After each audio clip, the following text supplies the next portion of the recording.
Hello everyone and welcome back to Foxtech. Today we're diving into a topic that's been on some of your minds.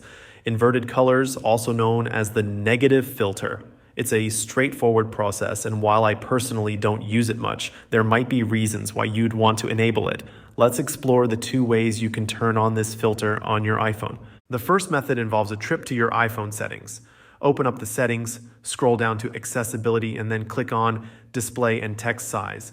As you scroll, you'll find two options: Smart Invert and Classic Invert. Here's the key difference. Classic Invert flips everything, while Smart Invert doesn't touch images, videos, and content.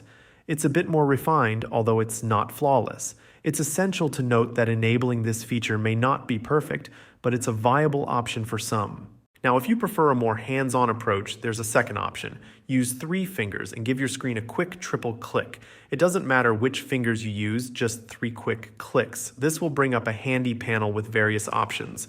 Click on Choose Filter, then select Color Filters, and finally tap on the Inverted button.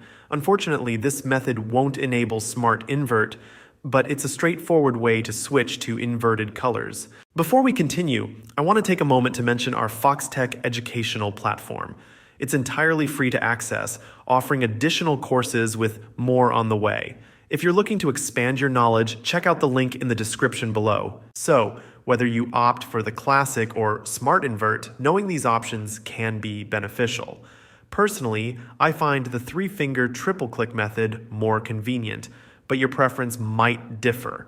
Keep in mind that the effectiveness of these features may vary, so it's worth experimenting to see which works best for you. Thank you for joining us today, Foxtech community. If you found this information helpful, don't forget to give the video a thumbs up. For more tech insights and useful tutorials, make sure to subscribe to Foxtech. Your support means a lot. Until next time, peace.